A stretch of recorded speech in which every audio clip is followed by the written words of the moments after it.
গোপীনাথ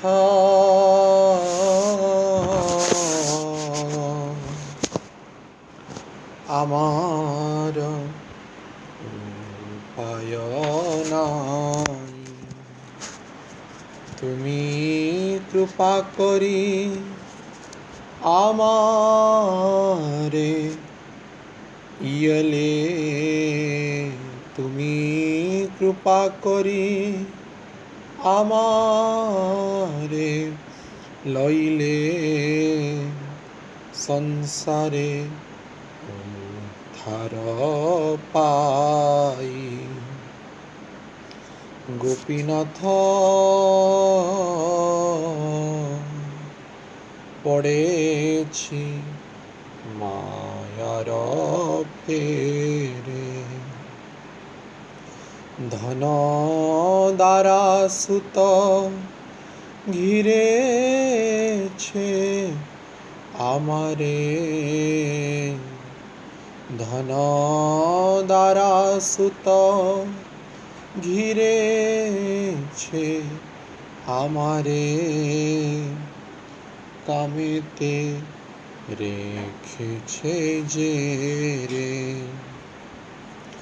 গোপীনাথ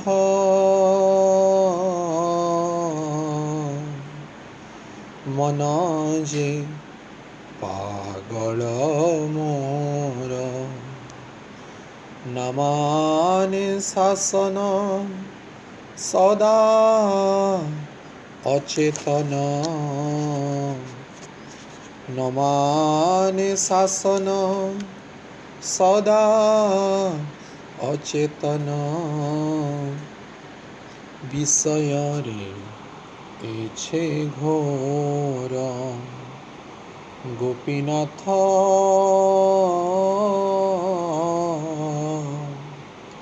হার যে মানেছে আমি, গোপীনাথ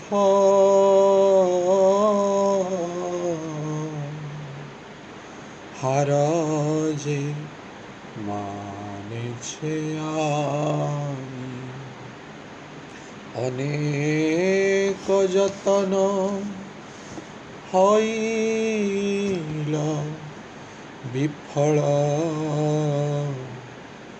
অনেক যতন হইল বিফল, এখন ভরসা তুমি। গোপীনাথ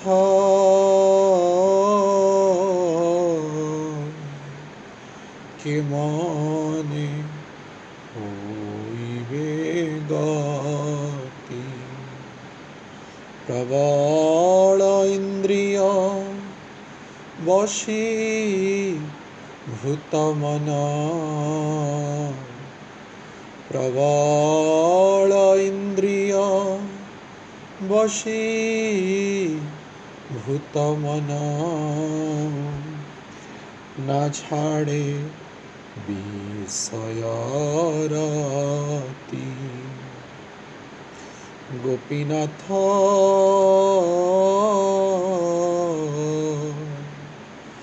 হৃদয়ে বসিয়া মোর,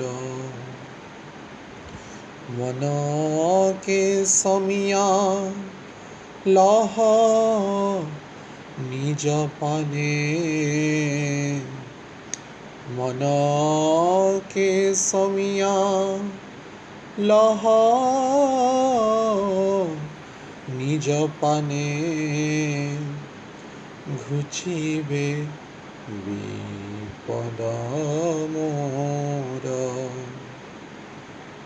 ঘুচিবে বিপদ ঘোর। গোপীনাথ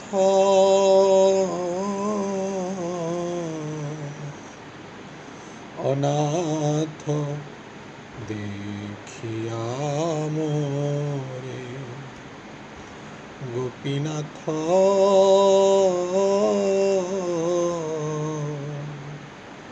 অনাথ দে তুমি ঋষিকেশ ঋষিক দমিয়া তুমি ঋষিকেশ ঋষিক দমিয়া तारहे संस्कृति घोरे गोपीनाथ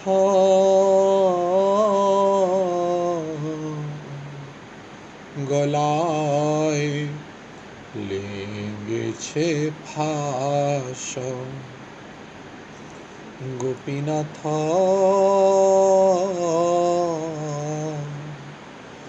गलाय लेगेছে ফাঁস কৃপাশিধরি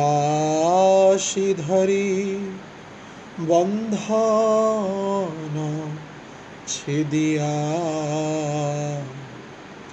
কৃপাশিধরি বন্ধন ছেদিয়া বিনোদ করহ দাস গোপীনাথ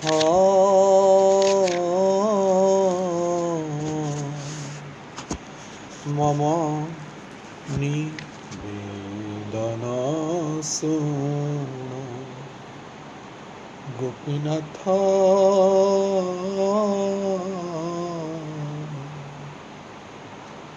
মম নিবেদন শুণ জয় রাধা গোপীনাথ রাধা গোপীনাথ রাধে শিল মধু পণ্ডিতের প্রাণধন হে জয় রাধা গোপীনাথ राधा गोपीनाथ राधे जय गौरनिताय गौरनिताय गौरनिताय जय गौरनिताय जय जय प्रभुपाद प्रभुपाद प्रभुपाद प्रभुपाद जय जय गुरुदेव गुरुदेव गुरुदेव गुरुदेव निताय गौर हरि बोल हरि बोल हरि बोल हरि बोल श्री श्री राधा गोपीनाथ भगवान की श्रील मधुपंडित गोस्वामी पाद की श्रील रघुनाथ दास गोस्वामी पाद की पतित पावन श्रील गौर निताय की समवेत भक्त वृंद की निताय गौर प्रेमानंदे हरि हरि बोल। ॐ अज्ञानतिमिरन्धस्य ज्ञानञ्जना शलाकया चक्षुर्मिलितं येन तस्मै श्रीगुरवे नमः। नमो विष्णुपादाय कृष्णपृष्ठाय भूतले श्रीमते भक्तिवेदान्त स्वामीति नामिने। नमस्ते सारस्वती देवे गौरवाणी प्रचारिणे निर्विशेष शून्यवादी पाश्चात्य देशतारिणे। जय श्री कृष्ण चैतन्य प्रभु नित्यानंद श्री अद्वैत गदाधर शिवासादि गौरभक्त वृंद। हरे कृष्णा कृष्णा कृष्णा हरे हरे हरे राम राम राम हरे हरे। मूकं करोति वाचालं पङ्गुं लङ्घयते गिरि यत्कृपातमहं वन्दे श्रीगुरुदिनतारिणे परमानन्दमाधवम्। ॐ नमो भगवते चैतन्यचन्द्राय। ॐ नमो भगवते चैतन्यचन्द्राय। ॐ नमो भगवते चैतन्यचन्द्राय। हरे कृष्ण। तो समस्त भक्तों के चरण कमलों में मैं मथुराधीश दास वृंदावन धाम से दंडवत प्रणाम निवेदन कर रहा हूँ। विशेष करके मैं अपने आराध्यतम गुरुदेव श्री श्रीमद् गौर गोविंद स्वामी महाराज, श्री श्रीमद् राधा गोविंद दास गोस्वामी महाराज तथा हम सभी के आदरणीय शिक्षा गुरु श्री श्रीमद् अभय चरणारविंद भक्तिवेदांत स्वामी श्रील प्रभुपाद जी के चरणों में कृपा भिक्षा मांगते हुए इस रहस्यमय जो तत्व जो कृष्णदास कविराज गोस्वामी वर्णना कर रहे हैं, संबंध विधेय प्रयोजन के क्रम में जो प्रयोजन की चर्चा चल रहा है, उस पर मैं कुछ बोलने की सामर्थ्य पा पाऊँ, यह मैं उनके चरणों में सतत कामना कर रहा हूँ। हरे कृष्ण। तो हम प्रयोजन तत्व की चर्चा कर रहे हैं, चैतन्य चरितामृत को आधार करते हुए आदि लीला प्रथम परिच्छेद श्लोक संख्या 17 के क्रमान्वय में, जहाँ पे कि प्रयोजन तत्व की वर्णना है। श्रीमन्रासरसारंभी वंशी भटतटस्थितः कर्षणवेन सुने गोपी गोपीनाथ श्रेयस्तु नः। तो जब संबंध प्राप्त होता है, संबंध की परितृप्ति होती है, अविधेय तत्व भी प्राप्त होता है, अर्थात कृष्ण दर्शन प्राप्त होता है। उसके बाद प्रयोजन में क्या होता है, अर्थात प्रयोजन में सेवा में हम संश्लिष्ट होते हैं, जो हम निरंतर मांग रहे हैं। हरे कृष्णा कृष्ण कृष्ण हरे हरे, हरे राम राम राम हरे हरे। यह हम मांग रहे हैं प्रयोजन को कि मैं हे राधा एवं कृष्ण मुझे आपके नित्य लीला में, नित्य सेवा में संश्लिष्ट कराइए, लगाइए। यह ही हम प्रयोजन को ही मांग रहे। यही मोरो अभिलाष विलास कुंजे दियो वास। ये मेरी अभिलाष है, विलास कुंज में वास मिले और नयन में मेरा जुगल रूप राशि अर्थात राधा कृष्ण का दर्शन करो, और सखी के अनुगत्य में अर्थात यही निवेदन धरो सखीर अनुगत्य करो, और सखी के अनुगत्य होकर के मैं सेवा को प्राप्त करूं। बहुत ही उच्च कोटि की आशा है, आकांक्षा है। तो निश्चित रूप से यह जीवन का महत्वपूर्ण उद्देश्य है। हर एक के जीवन में यह ही होना चाहिए। अन्य समस्त कामनाएं, वासनाएं, इच्छाएं सब तुच्छ है, नगण्य है। संसार के चक्कर में, घोर संसार में हमको पतित कराने वाला है। केवल गुरु एवं कृष्ण के चरणों में समर्पित होना, उनका नित्य दर्शन प्राप्त करना और उनकी नित्य सेवा में अपने आप को संश्लिष्ट करना, यह ही जीवन का लक्ष्य है। तो उसी प्रयोजन तत्व के चर्चा में हम कल सख्य रस के बारे में चर्चा किए थे, तो आज दास्य रस के बारे में हम चर्चा करेंगे। जो चारी भावोदया नाचाओ भुवन, अर्थात 4 प्रकार के जो भाव चैतन्य महाप्रभु ने हम कलियुगी ग्रसित जीवों को उद्धार कृपा करके दिया है, वे इस प्रकार का है। सख्य, दास्य, वात्सल्य, माधुर्य। यद्यपि अन्य रस भी है, लेकिन हमारा आचार्यगण इन 4 रसों को ही ज़्यादा महत्व प्रदान किए हैं। तो इसी संबंध में सख्य रस भी बहुत ही आनंददायक है, जो कि हम कल चर्चा किए। कैसे कैसे प्रकार की सखाएँ हैं। एक तो सुहृद हैं, जो कि भगवान से आयु से बड़े हैं, उनका वात्सल्य भाव थोड़ा भी रहता है। और एक सखा है जो भगवान से आयु से छोटे हैं और उनका दास्य भाव रहता है थोड़ा। और एक प्रिय सखा है जो समस्कंद है, और प्रिय नर्म सखा अति क्लोज इंटीमेट रिलेशन में वे उनको उनके सहित उनमें विचार विमर्श करते हैं।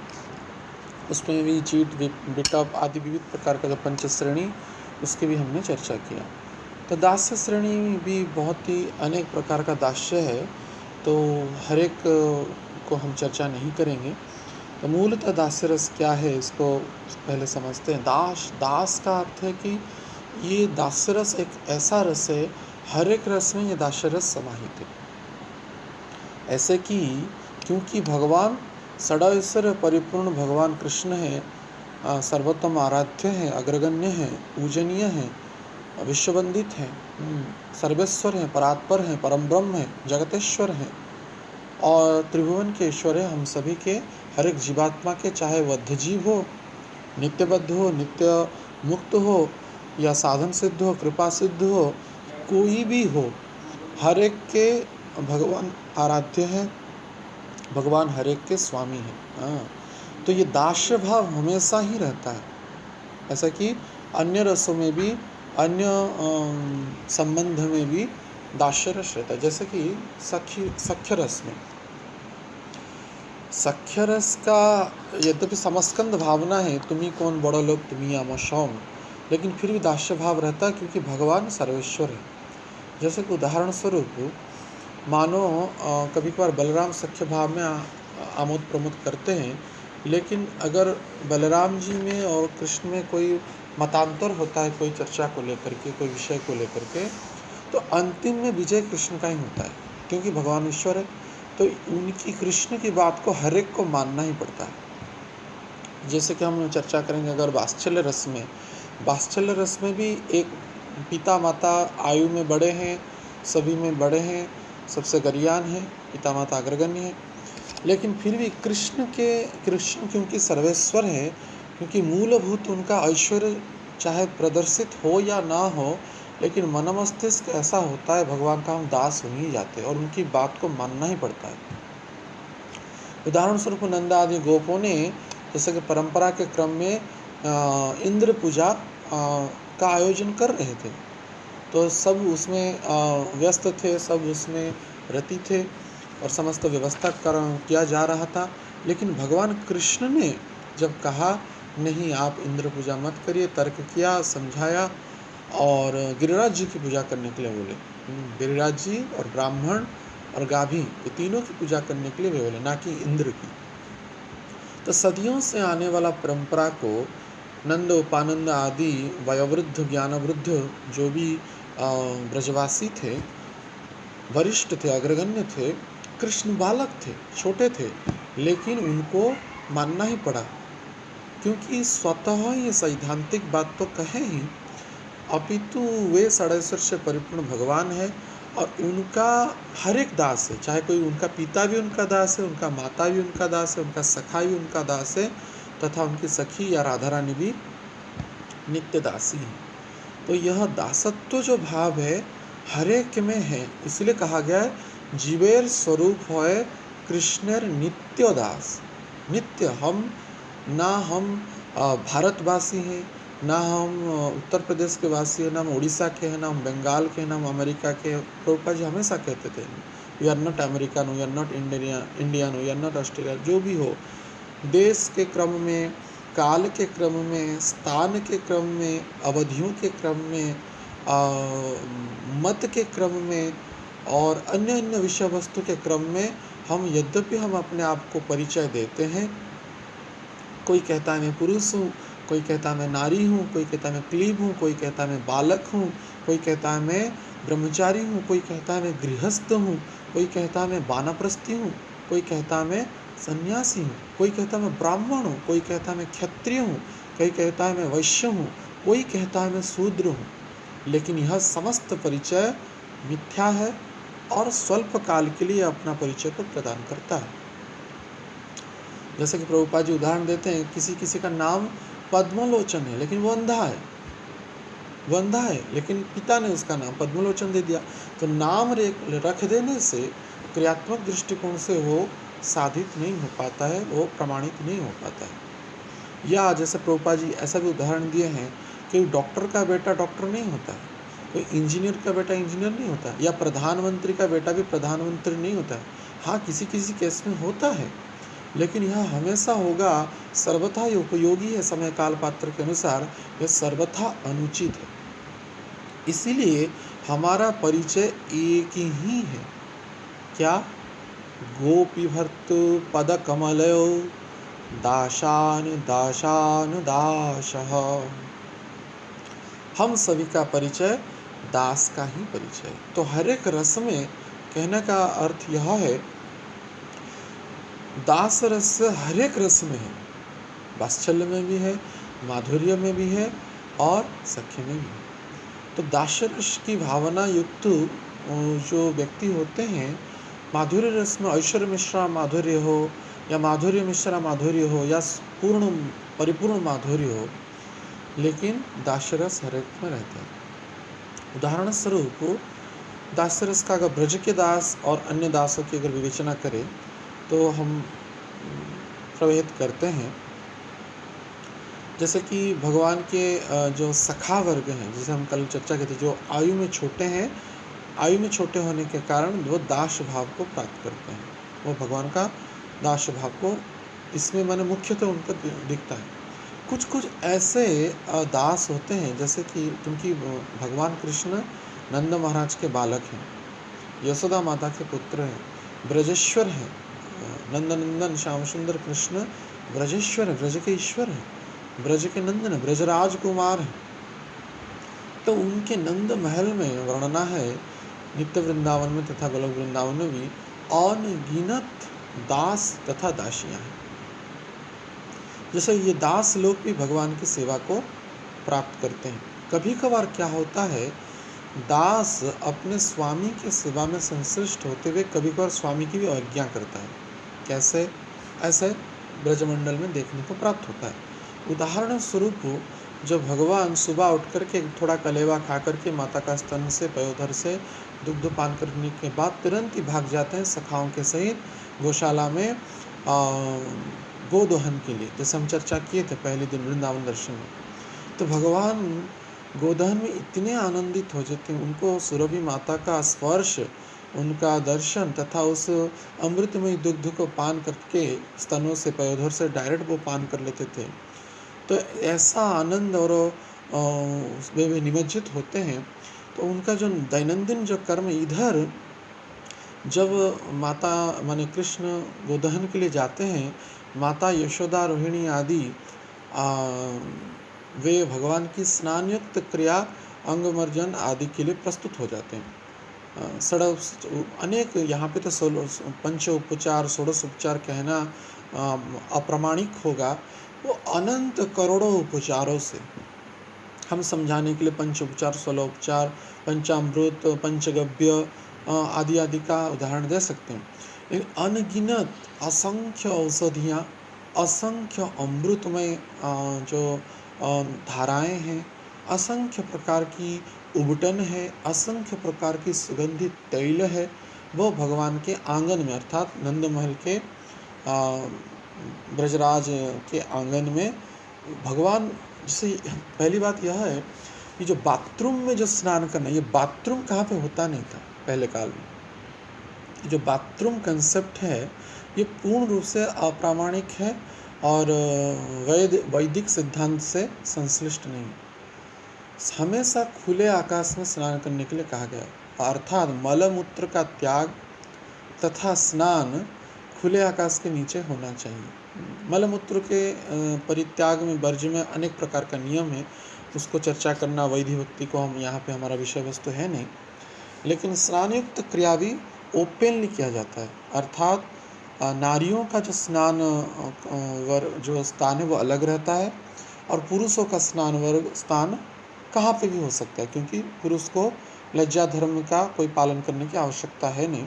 माताओं में कुछ मर्यादा है, तो इसलिए उनका, लेकिन फिर भी माताओं का भी जो स्नान, कक्ष में स्नान करना कहीं शास्त्रों में वर्णना है नहीं। पहले काल में मलमूत्र का त्याग, किसी जो माताओं का जो स्थान होता है वो अलग, पुरुषों का स्थान अलग होता है, तो उस स्थान पे कोई जाता नहीं और इस स्थान पे कोई आता नहीं, ऐसी व्यवस्था रहती थी। और वहाँ का जो नदी का जो किनारा है, उस स्थान पे निकट में जहाँ पे कि मलमूत्र का त्याग किया जाता है, निकट में ही कोई पोखर, जो पौंड हो या नदी हो या झरनाएँ हो, ऐसी व्यवस्था होती थी। तो वहाँ का जो तट अलग है, यहाँ का तट अलग है। तो वैसे ही भगवान जब स्नान करते हैं, वे भी नंद महल के आंगन में सबके सामने स्नान करते हैं, क्योंकि वहाँ पे कोई कामयुक्त विचार है नहीं, परिपूर्ण रूप से गुणातीत स्थान है, सच्चित आनंदमय स्थान है। भगवान को कभी कभार माने प्रायतः ही वो नग्न ही उनको जो दास रस के जो भक्त होते हैं, भगवान जो गोदहन के लिए जाते हैं तो उसमें इतने संश्लिष्ट हो जाते हैं कि वो कभी कभार आते नहीं, माता के अनेक बुलावा के बाद। तो माता कभी कभार दासों को कहते हैं, जो नंद महल के दास हैं या यशोदा माता की दासियां हैं, जाओ कृष्ण को उठा करके लाओ, उठा करके जब लाओ, विलम्ब हो रहा है, कब बाल भोग खाएगा, हाँ उसको कब ये सब व्यवस्था होगी, किसको, उसको तो कोई सुध बुध है ही नहीं। तो माता माने भगवान की सेवा में माता यशोदा थोड़ा कठोर हो जाती हैं कभी कभार, उन्हीं के प्रीति के लिए, कृष्ण के प्रीति के लिए। तो यद्यपि यहाँ पे दास कृष्ण के भी दास हैं सर्वोपरि, लेकिन माता यशोदा के आज्ञा से भगवान कृष्ण की बात मानते नहीं। जब गोधन के लिए जो भगवान उपस्थित होते हैं तो वहाँ पे व्यस्त हो जाते हैं, उसमें बहुत ही तन्मय हो जाते हैं। तो पहले तो एक दो बार बुलाने के बाद जब आते नहीं तो दास लोग तो कहते हैं कृष्ण चलो, नहीं नहीं मैं नहीं जाऊँगा, और थोड़ा मैं गौ माता के साथ रहूँगा, उनका गोदहन करूँगा, उनको प्रेम करूँगा। तो बोलते नहीं नहीं, अभी माता यशोदा का स्ट्रिक्ट ऑर्डर है, तुमको जाना ही पड़ेगा, आपको जाना ही पड़ेगा। तो फिर भी बुलाते नहीं, तो दो तीन दास मिल करके ज़बरदस्ती कृष्ण को उठा लेते हैं, ज़बरदस्ती। जैसे कोई बालक जिद करता है ना, जैसे उठा लेता है, और माँ या पिता ज़बरदस्ती कुछ क्रिया करते हैं, मेडिसिन खिलाते हैं या खाना खिलाते हैं। प्रायः तो हम देखते हैं बाल्यकाल में बच्चे जो होते हैं खाने के लिए इतना इच्छुक नहीं होते, ज़बरदस्ती खिलाना पड़ता है। तो वैसे भगवान कृष्ण को ज़बरदस्ती खिलाते हैं, यद्यपि क्षमा मांगते हैं कि हे ब्रजराज नंदन आप क्षमा करिए, लेकिन माता यशोदा का यह आज्ञा है। तो उसी केस में उनको वहाँ के आकर के स्नान कराया जाता है, माने उनका जो दैनंदिन क्रिया किया जाए। तो वहाँ पे नंदमहल के घर के आंगन में भगवान के स्नान की व्यवस्था है। तो कभी कभार माता यशोदा अपने हाथ से ही समस्त उपचार लगाते हैं, उपटन आदि लगाते हैं। पहले तो भगवान को वस्त्र निकाला जाता है, जो वस्त्र पहने हुए होते हैं, रात्रि का वस्त्र। उसके बाद भगवान को कभी कभार वात्सल्य भाव में माता यशोदा का नग्न करके संपूर्ण शरीर में सुगंधित तैल लगाते हैं, या एक साधा कौपिन में ही भगवान रहते हैं प्रायतः, जैसे हम देखते हैं राधा रमण रहते हैं। या कभी कभार गमछा वगैरह जिसको उसको तड़प आदि जैसे जगन्नाथ संस्कृति में कहते हैं, ऐसा भी हो सकता है। तो इच्छा में जगत है, भगवान की दिव्य अंग कांति को, नितंब को, दिव्य जननेंद्र को कोई देखने का इच्छुक है, तो उसी रस के आस्वादन, वात्सल्य रस के भक्त जो होते हैं, क्योंकि वहाँ तो कोई कामयुक्त विचार है ही नहीं, तो वो उसी के अनुसार भगवान अपना परिधान है धारण करते हैं, चाहे तड़प में रहते हैं अर्थात गमछे में रहते हैं, या कौपिन में या नग्न में भी, कुछ भी हो सकता है। प्रायतः ऐसी ही लीलाएं इच्छामय जगत में, चिन्मय जगत में होता है। तो वहाँ पे कभी कभार माता यशोदा खुद सेवा करती है, नहीं तो इन जो दास रस के जो भक्त हैं, दास्य रस के भक्त हैं, ये दास बहुत ही सौभाग्यशाली होते हैं। क्यों? क्योंकि भगवान का निकट से निकटतर सेवाएं प्राप्त करते हैं। तो भगवान का समस्त अंगों का मार्जन बड़ी ही प्रेम से, बड़ी ही आनंद से उनको तैले के द्वारा, विविध सुगंधित तैलों के द्वारा भगवान का पहले मसाज किया जाता है, अर्थात तैलमर्दन किया जाता है।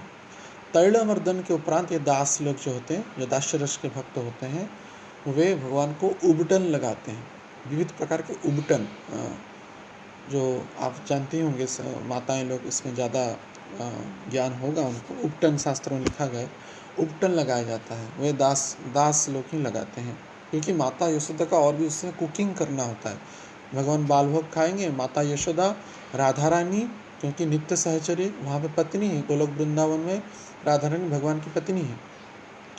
भौम वृंदावन में भी राधा रानी आते हैं, क्योंकि दुर्वासा मुनि के द्वारा राधा रानी का आशीर्वाद था कि ये जो रसोई करेंगे और जो भी इसको ग्रहण करेगा उसका आयु वृद्धि होगा। तो ये सर्वत्र प्रसिद्ध था, इसीलिए माता यशोदा स्पेशली वृषभानु राजा और कीर्तिदा मैया को कह करके नित्य प्रतिदिन भगवान का बाल भोग के लिए वे राधा रानी को बुलाती थी, और राधा रानी, रोहिणी माता और यशोदा माता सब मिल करके मुख्य वहाँ पे राधा रानी होती है, इसलिए हमारे किचन को राधा रानी किचन कहा जाता है। तो राधा रानी वहाँ पे रसोई करते हैं, मुख्य उनके द्वारा जो भी कोई कटिंग करे कोई, लेकिन अंतिम टच जो राधा रानी के डायरेक्शन में होता है, क्योंकि ये लोग इधर रसोई में व्यस्त होते हैं, तो इसलिए इनको नहाने के लिए प्रायतः दास्य लोग रहते हैं। लेकिन कभी कभार जो भगवान की दिव्य अंग कांति को जो सब निहार रहे हैं, सर्वत्र ओपनली स्नान किया जा रहा है। जैसे हम देखते हैं भगवान की जन्म आदि में भगवान का अभिषेक ओपनली होता है, सबके सामने ही होता है ना कि वो स्नान गृह में स्नान करते हैं। आप विचार करिए, जब भगवान कृष्ण को जन्माष्टमी में, राधाष्टमी में या गौर पूर्णिमा नित्यानंद में स्नान किया जाता है, वो क्या स्नान गृह में होते हैं? नहीं, सर्वत्र सबके सामने होते हैं। तो यह हमारी वैदिक परंपरा है, स्नान क्रिया ओपनली होता है। तो वे भी वैस आंगन में स्नान कराते हैं, विविध प्रकार के उपटन लगाते हैं वो दास लोग, और विविध प्रकार की औषधि भी लगाते हैं भगवान के शरीर में, विविध प्रकार का औषधि जिसके तरफ भगवान का अंग परिपुष्ट हो। यह विचार से यशोदा माता अनेक प्रकार की व्यवस्था करती है, और उनका पहले से ट्रेनिंग दिया जाता है किसके बाद क्या लगाना है। दास को यह गाइडलाइन रहता है कि ऐसा करना है, ऐसे करना है, ऐसे करना है। जैसे हम देखते हैं हमारे हेड पुजारी जब कोई अभिषेक होता है तो बोलते नहीं, 1 नंबर के चीज़ के बाद 2 नंबर चल जाएगा, 2 नंबर के बाद 3 नंबर, 4 नंबर, नंबरिंग होता है एक के बाद। ऐसा नहीं कि उसमें कोई व्यतिक्रम देखने को प्राप्त होता है।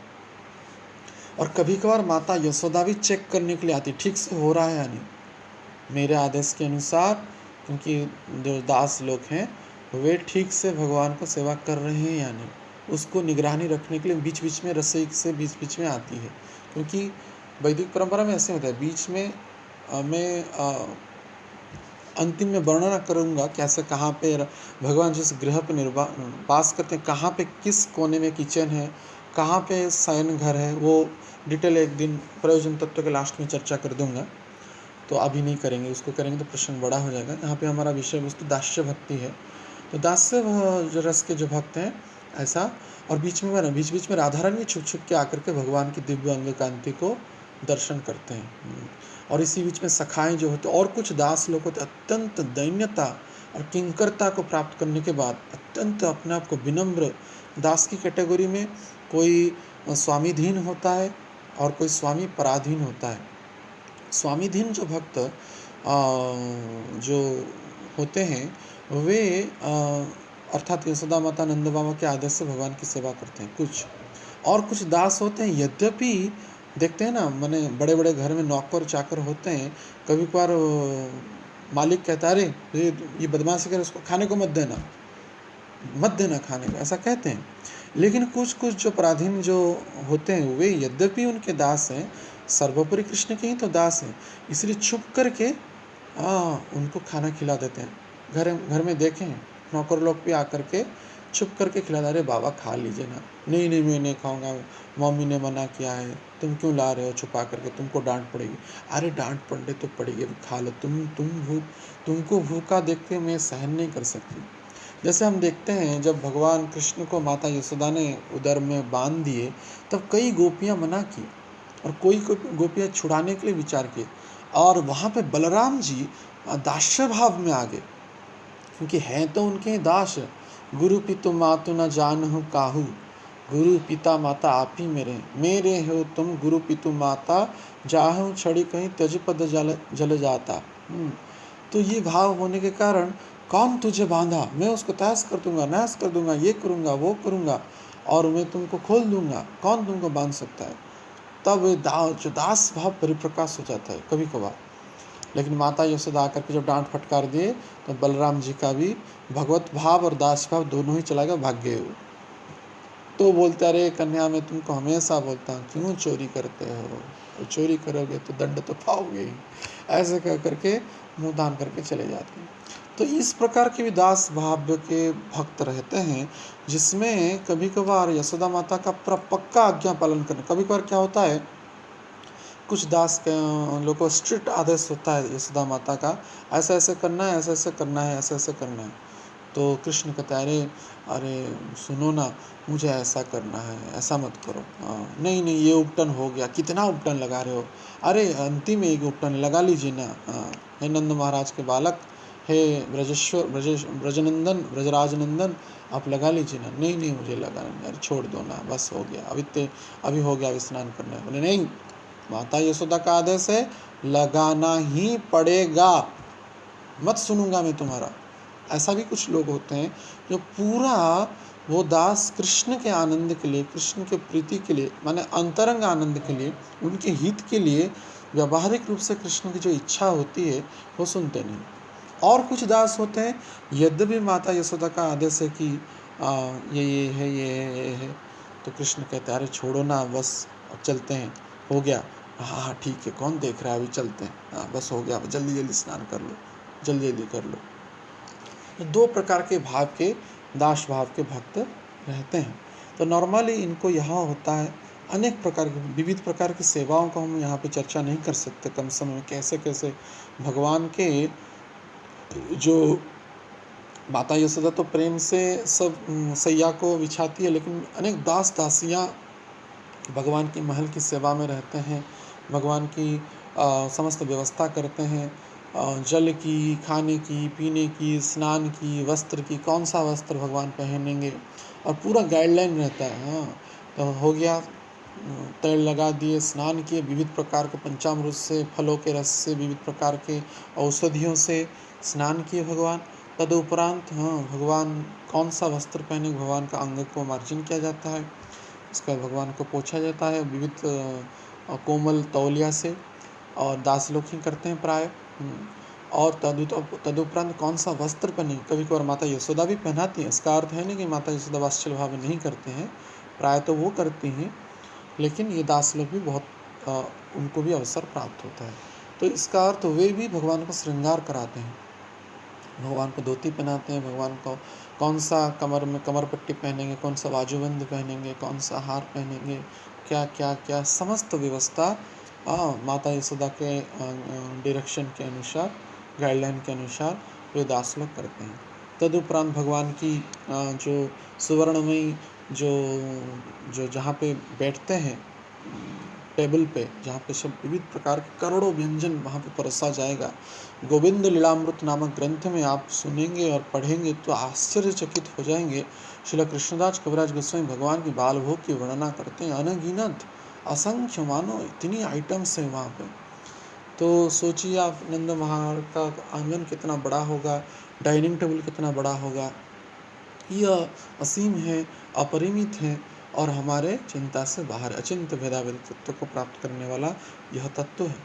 तो वे समस्त व्यवस्था करते हैं, जैसे कि आप देखेंगे कोई बड़े घर में नौकर जैसे सेवा करते हैं, प्राय टेबल लगाना, प्लेट लगाना, जल रखना, हाथ को पोंछने की तौलिया रखना, अन्य अन्य व्यवस्था, प्रक्षालन की व्यवस्था रखना, मुखवास की व्यवस्था करना, पंखा करना भगवान के खाने के समय, भगवान भोग आरोगते समय पंखा करना, उनको विविध प्रकार की मनोरम चीज़ों को सुनाना, जिसके द्वारा भगवान खाने में खाते खाते जाएंगे। माता यशोदा ऐसे कुछ दासों की व्यवस्था करती थी, भगवान जब प्रसाद पाते थे, भोग को आरोगते थे, तो कुछ दासियाँ जो नृत्य करती रहती भगवान के मनोरंजन के लिए, जैसे भगवान वो नृत्य को देखते देखते खा ले। जैसे होता है ना आजकल जो बच्चे लोग खाते नहीं, तो माता टीवी दिखा करके, या आजकल तो मोबाइल्स हो गया, मोबाइल दिखा करके खिला देते हैं।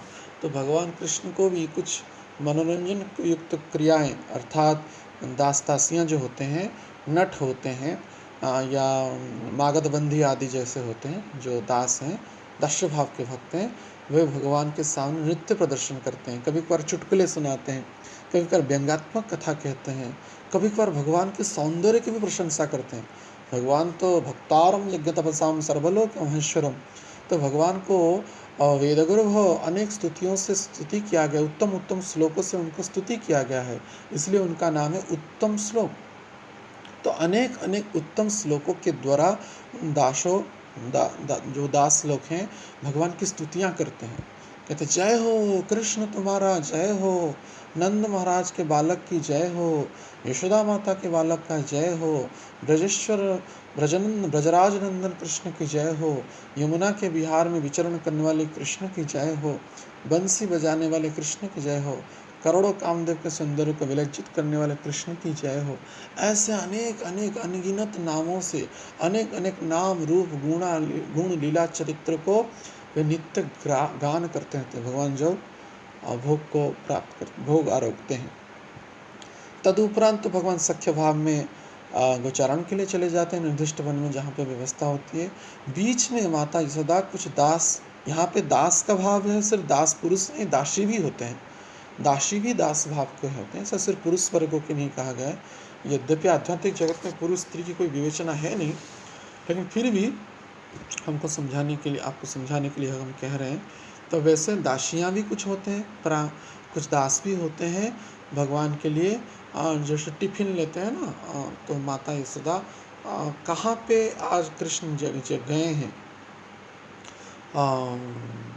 गोचारण के लिए, तो वहाँ पे वे दास दासियों को राजभोग भेजते हैं। बाल भोग तो खा लिए, तो राजभोग खाएंगे, तो उनको लिए भेजते हैं। कभी कभार प्राप्त करते नहीं। हाँ, कभी कभार क्या होता है, आज इस वन में गोचारण करने के लिए गए होंगे, फिर से वहाँ पे चेंज कर लेते हैं अपने आइडिया को। सखा, अरे सखा उनको कहते हैं अरे यहाँ नहीं, हम यहाँ चलेंगे, तो चेंज कर लेते हैं। तो दास दासियाँ ढूंढ नहीं पाते हैं, तो फिर से कुछ दास दासियाँ लौट करके आते हैं, तो माता यशोदा फिर से डांटती हैं, अरे क्या हुआ, वो कहीं स्थान में परिवर्तन कर दिया, तो तुमको भी तो ढूंढना चाहिए, ऐसा नहीं कि तुम लौट आ रहे हो, ये कैसी तुम्हारी सेवा की भावना है। ऐसे लीला रस को आस्वादन कराने के लिए तथा दासत्व भाव की जो भाव को अति उच्च कोटि के भाव को प्रदान करने के लिए ऐसे भी कभी कभार भव्य वृंदावन में भी लीलाएं हुआ है।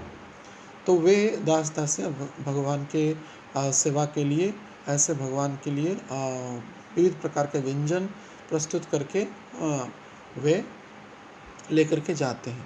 तथा कभी कभार क्या होता है, भगवान आने में विलंब हो जाता है, माने संध्या वेला हो गया और भगवान आए नहीं। समय के अनुसार गोधूली वेला में भगवान गोचारण को करते हुए लौट आते थे, कहीं भी किसी भी वन में क्यों ना हो। तो जब विलंब हो जाता था तो माता यशोदा अत्यंत विचलित हो जाते हैं, नंद महाराज अत्यंत विचलित हो जाते हैं। तो वे उन दास के भक्तों को भेजते हैं, जाओ ढूंढ करके लाओ, कृष्ण क्यों आया नहीं, विलंब हो गया, अभी सूर्य अस्त होने को ही है, कृष्ण अब तक क्यों नहीं आए हैं, दाऊ बलराम है, फिर भी क्या विपत्ति आया क्या। तब ये दास लोग जाकर के ढूंढ करके आते हैं, 10-5 जाते हैं। तो जब भगवान मिल जाते हैं, किसी कारण से विलम्ब हो गया, तो एक को संवाद भेज देते हैं कि जल्दी जाकर के द्रुतगामी अश्व से या द्रुतगामी कोई व्यवस्था से जाकर के माता यशोदा को खबर दे दो, जिसके द्वारा माता यशोदा और नंद महाराज तथा प्रौढ़ा गोपियाँ आदि विचलित न हो, अस्वस्थ हो जाए। तो संवाद देते थे कि हाँ अमुक वन से थे और वो अभी आएंगे ही, ऐसा समाचार दे देते हैं। तो उन दासों के द्वारा या दासियों के द्वारा ही देते हैं। तो कुछ दास उनको लेकर के आते हैं। कभी कभार ऐसा भी होता है, कभी कभार भगवान कृष्ण बिल्कुल संध्या हो गया, 1-2 बार ऐसा हुआ है, आए ही नहीं, तो माता ज़्यादा विचलित होती हैं, मसाल लेकर के कुछ दास दासियों को भेजते हैं, जाओ ढूंढ कर के आओ क्या हुआ। कभी कभार ये दास दासियाँ भी असमर्थ होते हैं। माता यशोदा का वात्सल्य भाव को वृद्धि कराने के लिए भगवान कभी कभार क्या लीला करते हैं, रात्रि हो गया, माने सूरज माने जब परिपूर्ण सूर्य अस्तांचल को प्राप्त करने के बाद चंद्रमा का किरण आ गया, तब भी भगवान आए, तो माता यशोदा अत्यंत विचलित हो जाते हैं, क्रंदन करते हैं। तो उनकी उस वात्सल्य भाव को वृद्धि कराने के लिए भगवान भी ऐसी व्यवस्था करते हैं। तो माता यशोदा अत्यंत विचलित होकर के उन दास दासियों को मसाल लेकर के, विविध प्रकार के मणिमय मसाल लेकर के ढूंढने के लिए भेजते हैं। तथा कभी कभार वात्सल्य भाव से नंद महाराज उनको जाते हैं। तो अनेक कवियाँ जो है, वैष्णव कवियाँ, इसी बीच में कई प्रकार के गान लिखे, उन दास का क्या भाव है। और कभी कभार अंधेरा होने के बाद वो दास दासियाँ भगवान अगर मिलने के लिए न चाहे तो कौन उनको ढूंढ सकता है। विचार करिए, भगवान अगर छुप जाएंगे तो कहाँ कौन उनको ढूंढ पाएगा, वे तो सर्वोपरि है। जैसे भक्त लोग अपने हृदय में बांध लेते हैं, छुपा लेते हैं, वैसे भगवान अगर लीला कहाँ पे छुपने के लिए चाहे तो कौन कुछ क्या कर सकता है। तो कभी कभार दास दासियाँ इसमें असमर्थ रहते हैं तो परम ग्लानि को, परम दुख को प्राप्त करते हैं माता यशोदा के सहित। हे माता यशोदा, हे नंद महाराज, हमको मृत्यु दंड दे दीजिए, हम कृष्ण की सुरक्षा कर नहीं पाए। कुछ दास दासियाँ ऐसे भी होते हैं, भगवान कृष्ण जब गोचारण के लिए जाते हैं, सख्यरस के भक्त उनमें उपस्थित रहने के बाद भी सुरक्षा के दृष्टिकोण से माता यशोदा और नंद महाराज उन दास दासियों को भेजते हैं उनके सहित, भगवान कृष्ण के सहित। तो इस प्रकार के अनेक प्रकार की कैटेगरीज हैं दास दासियों में, जो अलग अलग सेवाएं में भगवान से संश्लिष्ट हैं। और हर एक का उद्देश्य एक ही उद्देश्य है, कृष्ण का तृप्ति करना, कृष्ण को आनंद प्रदान करना और कृष्ण को सुख प्रदान करना।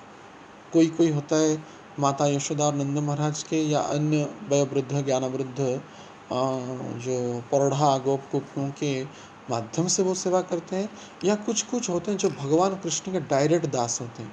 ये किसी की बात सुनते नहीं, बस भगवान कृष्ण जो बोलेंगे वही सुनेंगे, ऐसे भी कुछ होते हैं।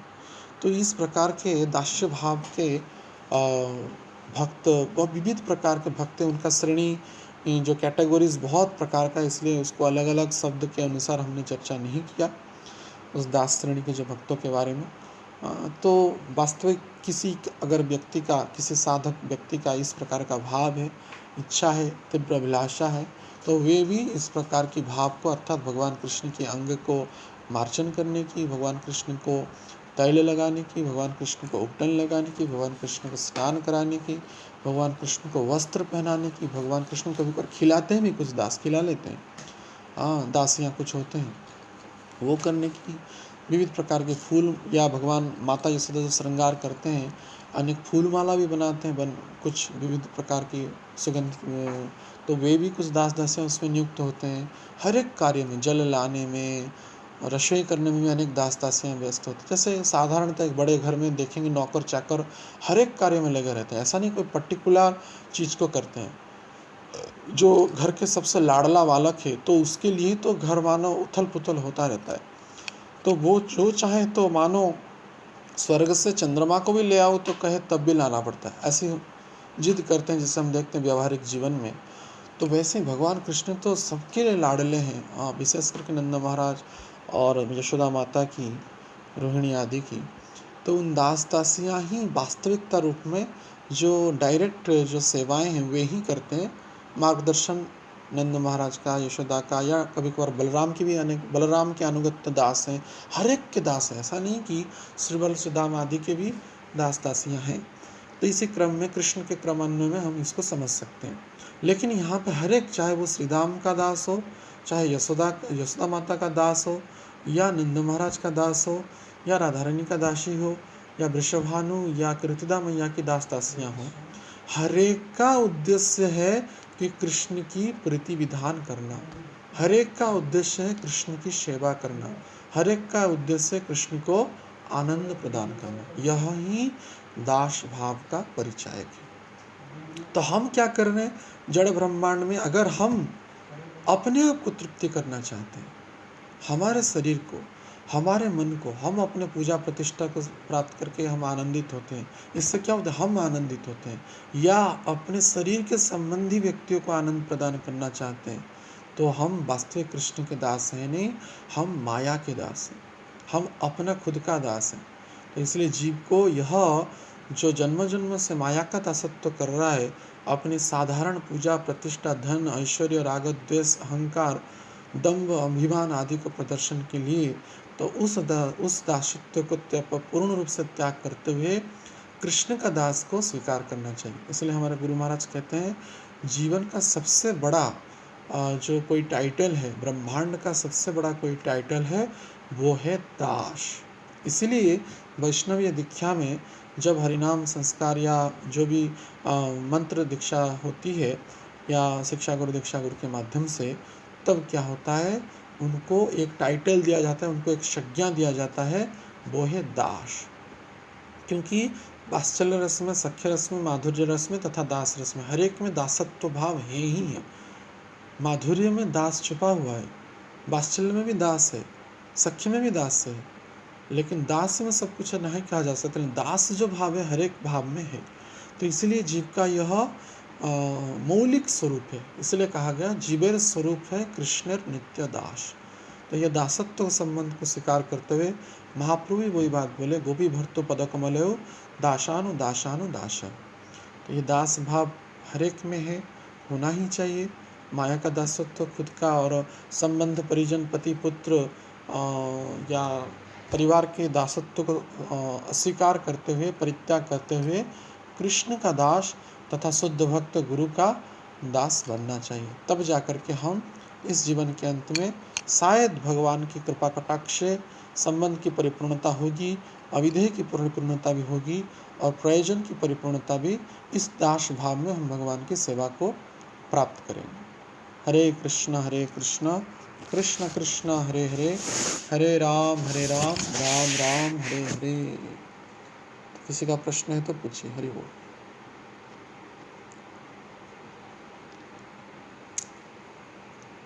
हरे कृष्ण हरे कृष्ण।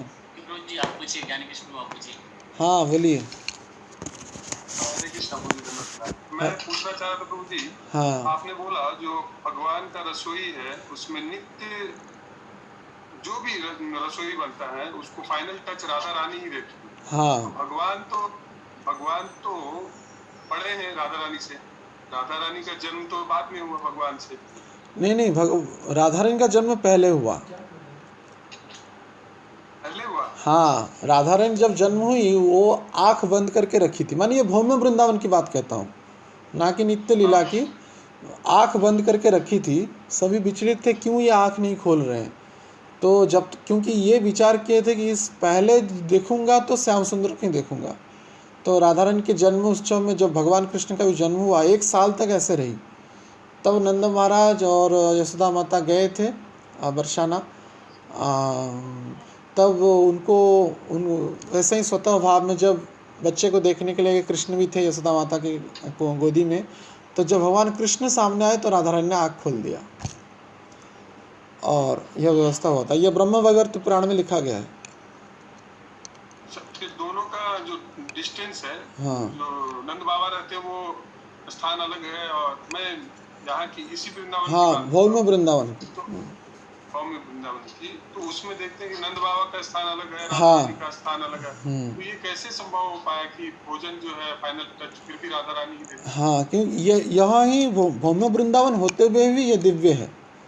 इसलिए वृंदावन एक अष्टदल कमल के जैसा है, और कमल का जो एंड जो भाग है यद्यपि दूर दूर है, लेकिन चाहे तो कमल ऐसे अपने आप को संकुचित हो सकता है। हाँ, तो यहाँ पे जो दूर में है, तो यहाँ पे कमल ऐसा सिकुड़ जाए तब वो निकट में आ जाता है, क्योंकि ये चिन्मय वृंदावन है और राधा रानी तो सर्वभूता माने अधीश्वरी है, परमेश्वरी है।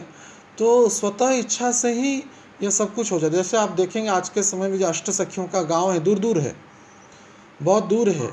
एक एक सखियों का गांव एक एक सखियों से बहुत दूर है, लेकिन समय के अनुसार, या भगवान भी गोचारण के लिए देखिए 84 कोस ब्रजमंडल में कहाँ दूर दूर मोरेना तक जाते थे। मोरेना जो भी है ब्रजमंडल में आता है, जो हरियाणा या कौन से में, हरियाणा है शायद, हाँ हरियाणा है ना, हाँ मोरेना या एमपी में है। क्या मोरेना एक जगह है। हाँ मोरेना तो वो ग्वालियर के पास है। हाँ, वो इतना तक भी एमपी में आता है। हाँ, तो वहाँ तक भी भगवान जाते थे। तो क्योंकि वृंदावन भौम्य वृंदावन होने के बाद भी भगवान की ऐश्वर्य जो भूता शक्ति है, या धाम की जो ऐश्वर्य भूता शक्ति है, कभी क्षीण नहीं होती है।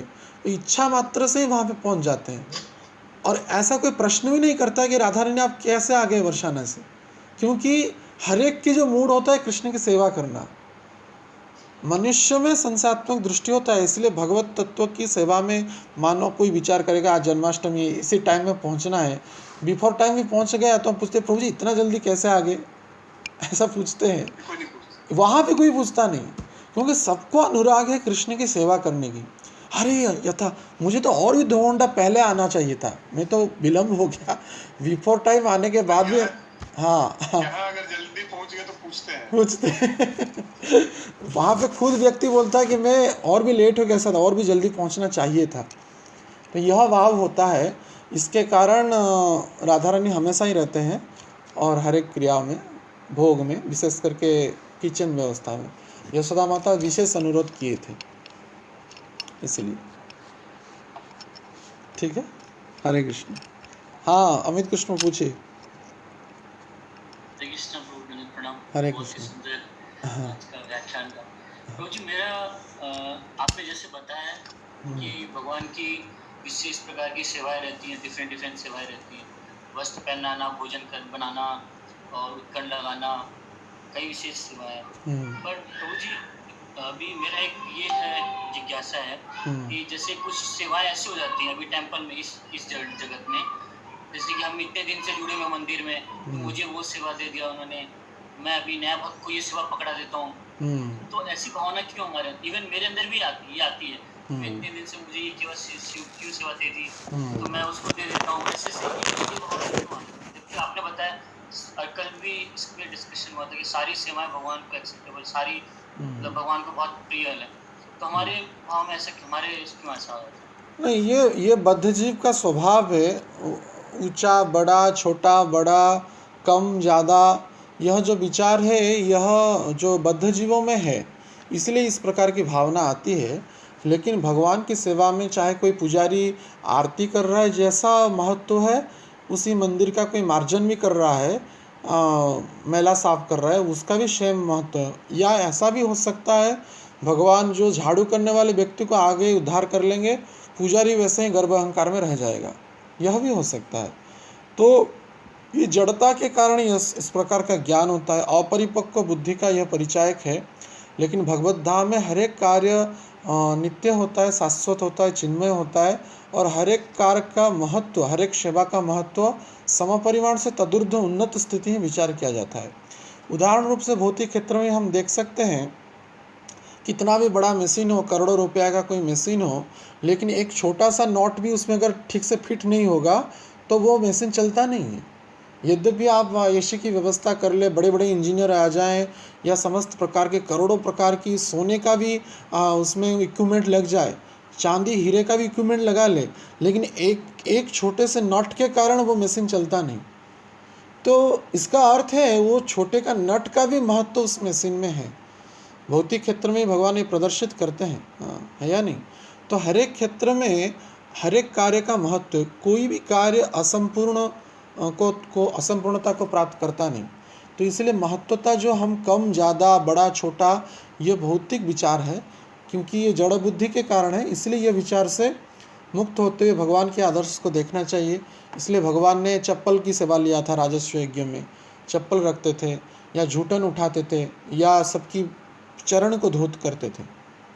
आजकल तो ये परंपरा बंद हो गया चरण को धोना अतिथियों की, तो लेकिन स्वयं राजस्व यज्ञ में भगवान स्वयं चरण को धोते थे, चप्पल को, उनका पदत्राण को रखते थे, उनका उच्छिष्ट भगवान उठाते थे खाने के बाद, ये सेवा लिए थे।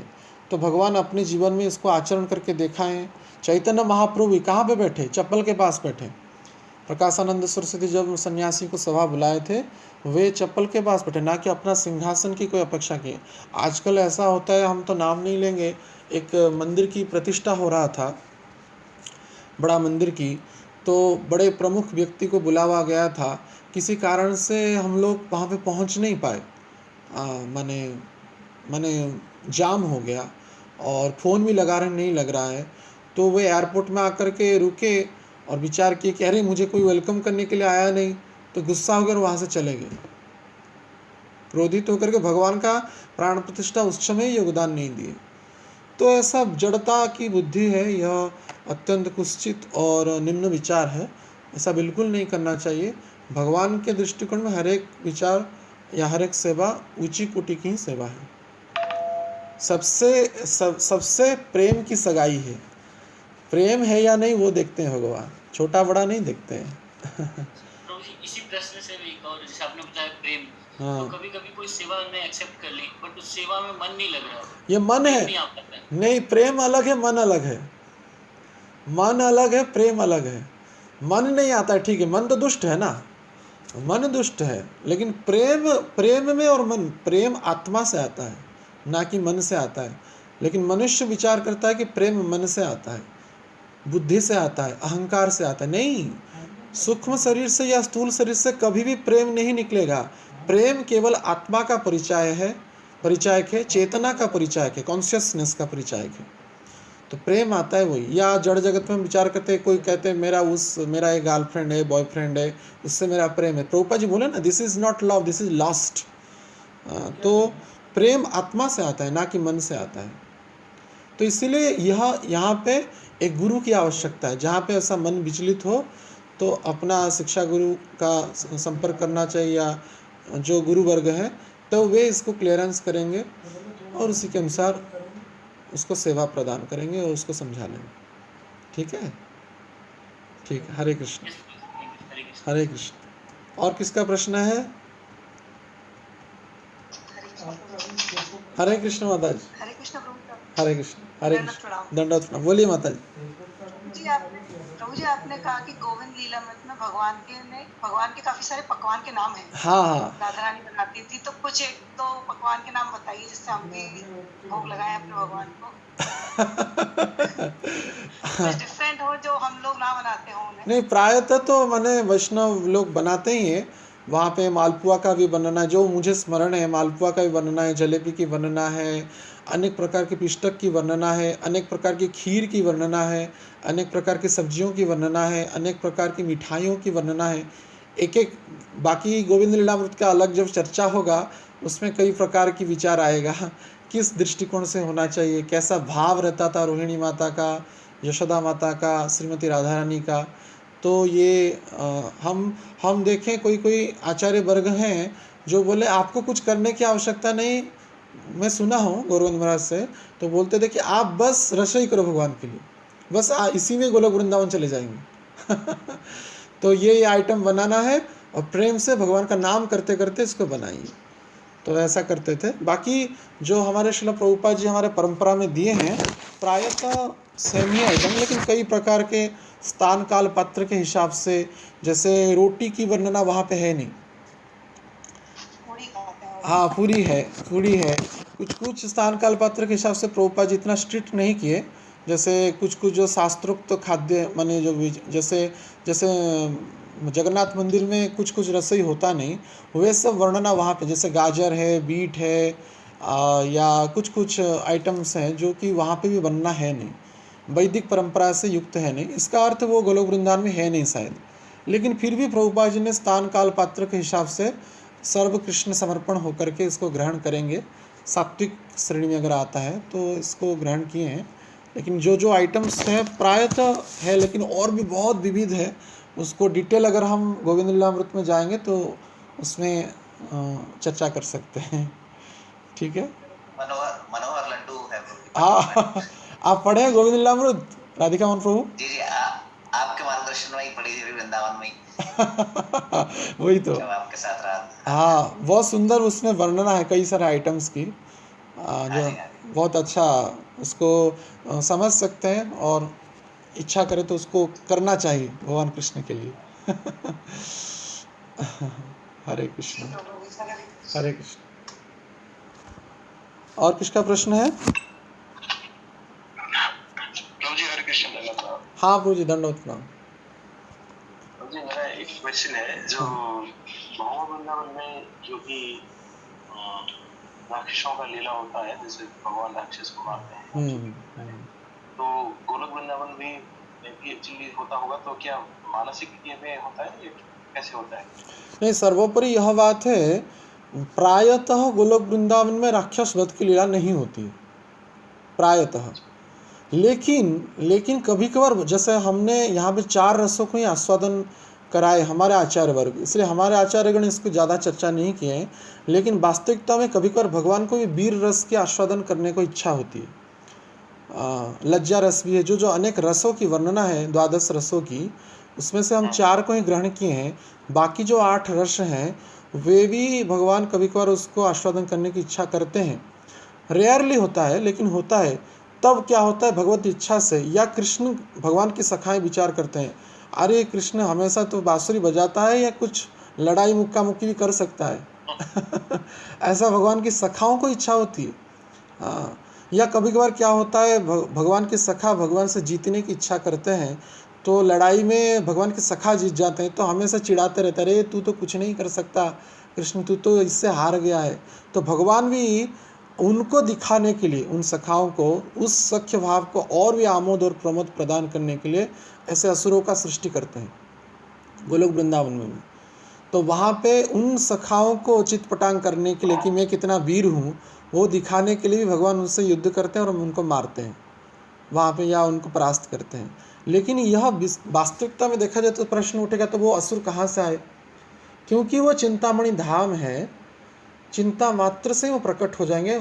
यद्यपि वो मनमय हो, मनमय से भी वास्तविकता रूप में आ जाएंगे, क्योंकि वहाँ पे मन भी सच्चित आनंदमय है, विचार भी सच्चित आनंदमय है, इसलिए वो प्रकट हो जाते हैं और तदनुसार अदृश्य भी हो जाते हैं। जैसे मैंने कहा कि आप कटहल के वृक्ष से आम खाना चाहेंगे, इसका अर्थ यह नहीं कि कटहल के वृक्ष में आम खिलेगा, माने आप मांगेंगे तो आम मिल जाएगा और आपके आम खाने के बाद उसमें कटहल ही रहेगा, ना कि आम उसमें दिखेंगे, आप जो आम देखेंगे आप, लेकिन इच्छा करेंगे तो आम प्रकट हो सकता है। तो वैसे ही इसका अर्थ है कि क्योंकि इच्छा में ही कृष्ण बैठे हुए हैं, मनोमय मन में, चेतना में, तो जो इच्छा वो हो जाता है। वहाँ पे कुछ भी हो सकता है, कुछ भी हो सकता है, ऐसा कोई नहीं कह सकता है, इसलिए तो चिंतामणि धाम है वो लेकिन प्रायतः इतना नहीं होता है, कभी कभार लेकिन होता भी है, ये भी वर्णना आचार्यगण किए हैं।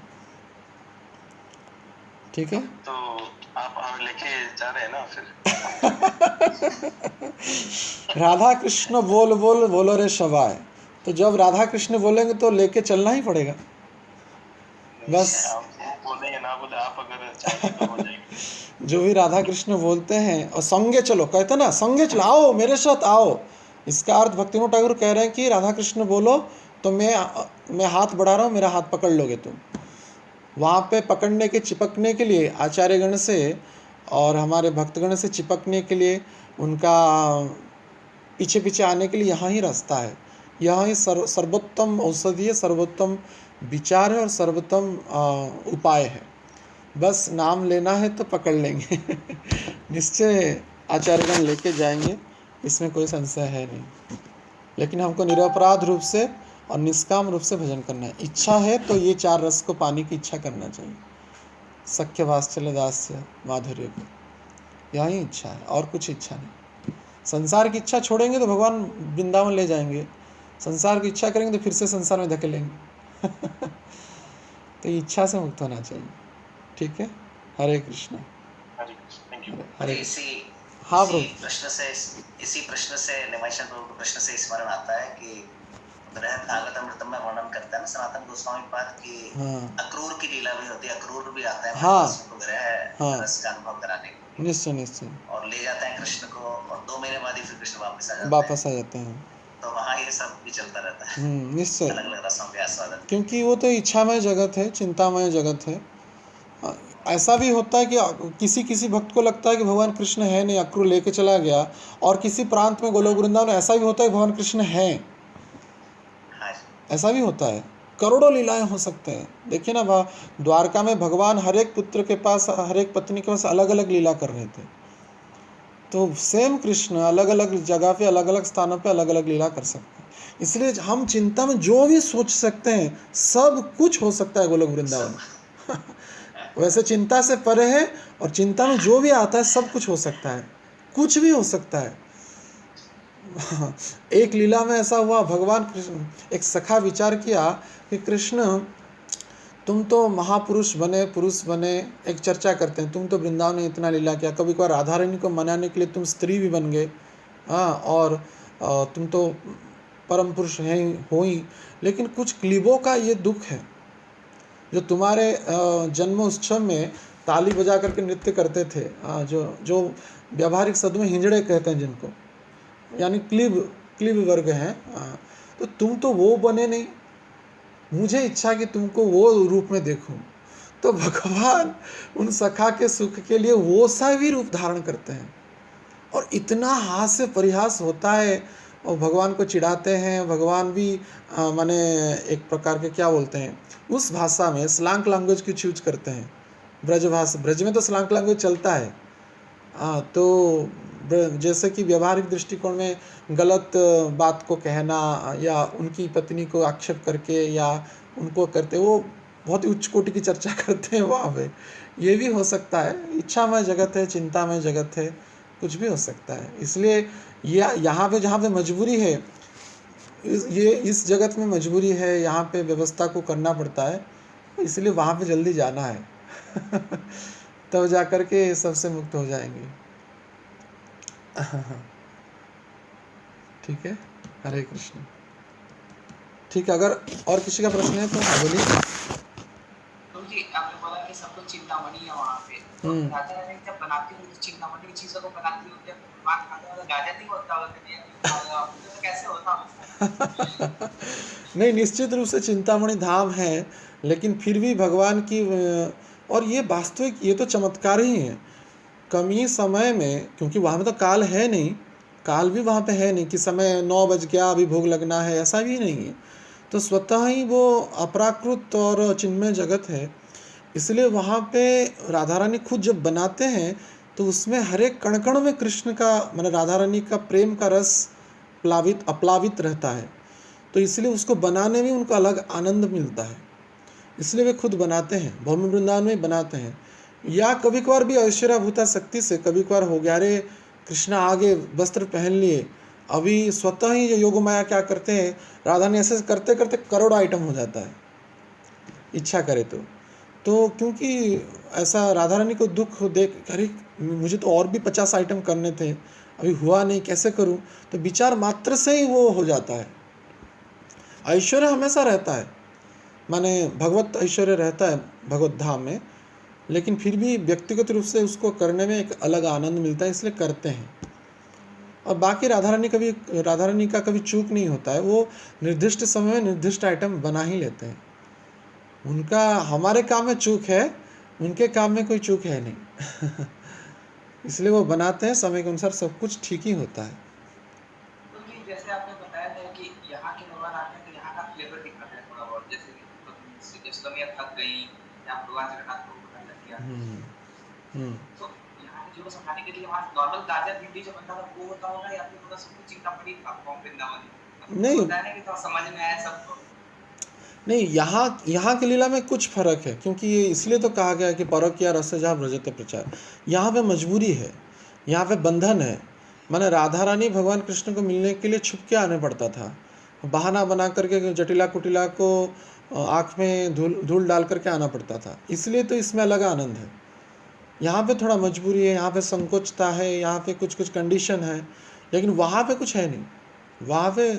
लेकिन फिर भी चाहे भगवान की वहाँ पे भी कंडीशन हो कि आप इच्छा करेंगे तो वो भी हो सकता है, वो तो चिंतामणि है ना, तो कुछ भी हो सकता है। तो वहाँ पे सब कुछ चिंता से परे है और चिंता से भी युक्त है, जड़ ब्रह्मांड की चिंता से परे है, लेकिन कोई वहाँ पे पहुँचेगा और जो चिंता करेगा वो होगा। इसलिए कोई क्वेश्चन मार्क है ही नहीं वहाँ पे। प्रश्न और उत्तर जड़ जगत में होता है, प्रश्नोत्तर वहाँ पे नहीं होता है, क्योंकि आपका हर एक प्रश्न का उत्तर वहाँ पे मिल जाएगा इच्छा मात्र से, चिंता मात्र से। तो ये फर्क है, लेकिन भौम वृंदावन में ऐसा होता है। ठीक है, मैंने महाराज से ये पूछा था चिंतामणि वाला कैसे समझते हैं, तो उन्होंने बोला इसके लिए आपको वहाँ जाना पड़ेगा। हाँ, इसलिए तो वहाँ पे जाएंगे तभी बता सकते हैं। एक पोथी का ज्ञान होता है, एक जैसे कोई कहेगा रसगुल्ला ऐसा है, ये है, वो है, वो है, लेकिन जब खाएंगे तभी उसका आनंद ले पाएंगे। तो वैसे ही जब वहाँ पे हम जाएंगे तभी उसका आनंद और चिन्मयता को अनुभव कर पाएंगे एक दृष्टिकोण से। हरे कृष्ण। एक बार प्रभु जी आपने चर्चा में बताया भी था कि राधा रानी असंख्य डिश रोज बनाती हैं, हाँ, और कभी कोई डिश रिपीट नहीं होती है। नहीं, ये भी बड़ी अजीब सी बात है, बड़ा चिंतामणि। हाँ वही तो, क्योंकि वहाँ असीम है, बोलते ना अनादि राधि गोविंद, अनादि है, असीम है, अपरिसीमित उनकी लीलाएं हैं। तो इसलिए वही तो चिन्मय वृंदावन के आनंद है इसलिए यहाँ पे हमको जल्दी मुक्त होकर के यहाँ से आसक्त को छोड़ करके वहाँ पे जाने के लिए आकर्षित और आशा और उद्दीपना रखना चाहिए, तब जाकर के वहाँ पे नित्य सुख में सम्मिलित होंगे। ठीक है। हरे कृष्ण। ठीक है, तो यहाँ पे हम विराम करते हैं आज की चर्चा को। हरे कृष्ण। प्रभु जी की प्रसन्नता के लिए एक बार हरे कृष्ण महामंत्र सभी भक्त लोग करें। हरे कृष्ण हरे कृष्ण कृष्ण कृष्ण हरे राम राम राम हरे। श्रील प्रभुपाद की, प्रभु जी की जय। श्रील गुरु महाराज की, धन्यवाद। समवेत भक्त वृंद की, निताय गौर प्रेमानंदे। हरे कृष्ण हरे कृष्ण।